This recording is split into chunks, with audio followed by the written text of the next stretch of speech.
Faly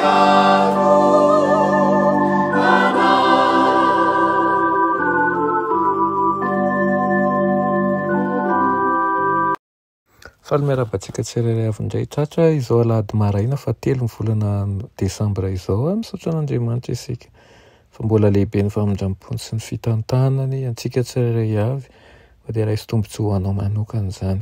Aloha andirantsika ny amin'ny mofinainan'io dia hivavaka isika. Andriamanitra io midera ny laza ny asa sy ny voninahitra atolotra ianao. Misaotra izay miay sy mitsimbina anay mandrakariva. Misaotra ihany koa fa Andriamanitra mahaifa ny zavatra rehetra tokoa ianao ary miay anay amin'ny fomba manokana izay tsy takatry ny sainay akory. Eto izay andray ny teninao amin'ity maraina ity.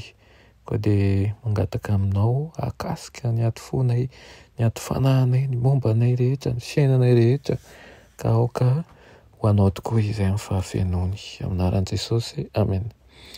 Lohateny mofinainantsika androany dia manao hoe mpamangy avy any an-danitra. Alaina amin'ny Jaona voalohany toko voalohany 1:10 manao hoe teo amin'izao tontolo izao izy ary izy no nanaovana izao tontolo izao nefa izao tontolo izao tsy nahalala azy. Amen. Tsy mbola natahotra ny fanahy masina ve ianareo? Indraindray izany no tonga tamin'ny kery nameno ny sekoly Battle-Groika sy ny amin'ireo sekoly tany an-toerana. Tsapanareo ve ozy izy ny fanatriany? Natolotrareo ho azy ve ozy izy ny voninahitra natolony ho an'ny mpitondra hafatra avy any an-danitra? Moa ve ozy izy amin'ny fo torotoro no niondrehanareo mba hivavaka niaraka tamin'ny mpianatrareo ny talao mba handraisana ny fitahiana tolotry ny tompo? Ilay mpampianatra lehibe tokoa no teo aminareo. Ahoana moa izany ny fomba nanomezanareo voninahitra azy ozy izy na dia tsy hita maso azy Kristy dia tena teo mandrakariva ny fanatrehana.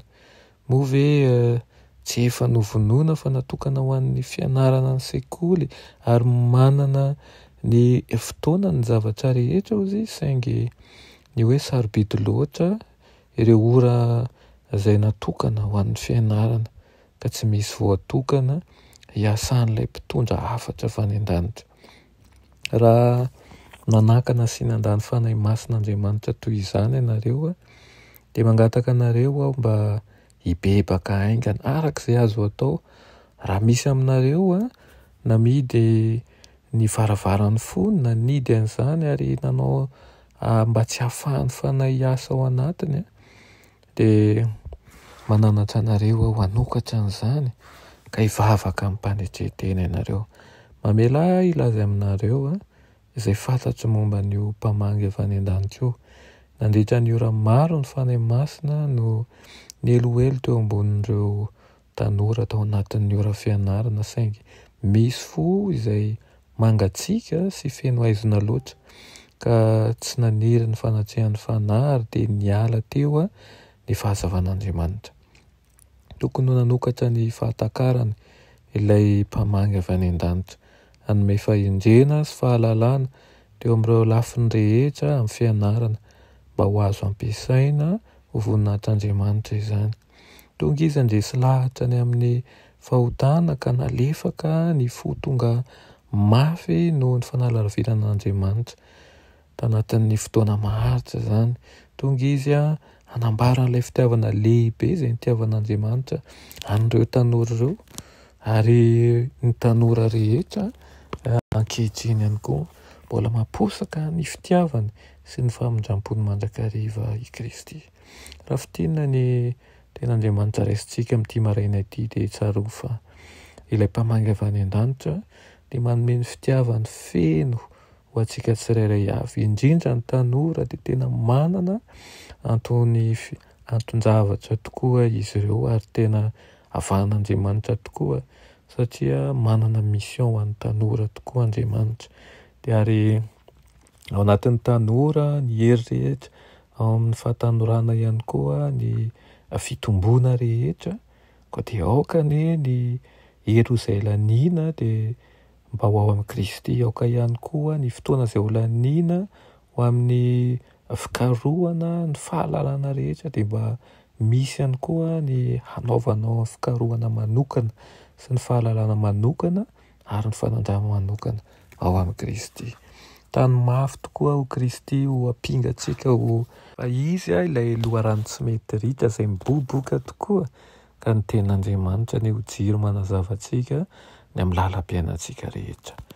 Amen. Ivavaka isika. Ry Andriamanitra tsara indrindra-danitra mbola misaotra anao ny amin'ny teninao izay nomenao anay anio. Misaotra Tompo fa Andriamanitra be fitiavana tokoa ianao ary tsy mifidy sokajin'olona sokajin-taona fa dia mahakasika ny tanora rehetra ny afatra an'io dia hitanay tokoa fa manana ny zavatra tianao lazaina ianao. Tompo, mangataka aminao izahay amin'ity anio ity, indrindra ho an'ny tanora rehetra izay manaraka izao fandarana izao fa ho tanora vondron'ny finoanao tokoa ny izy ireo. Mangataka ny fanainao masina mba ho arotsaka ao amin'izy ireo ka hananatra azy, hanabe azy ary koa ny hery rehetra izay hananany dia hery ho ampiasana amin'ny tanany hafatra ao. Aoka hitomba ara-panahy tsirairay avy ary hanana famandramana vaovao aminao isan'andro ka ity herinandro izay diavinay ity ho herinandro vaovao ahafahana manao dingana, hanao fanapahan-kevitra mba hijoro vavolombelonao tokoa na amin'ny fiteny na amin'ny fitondran-tena na amin'izay rehetra atao rehetra. Anaran'i Jesosy, amen.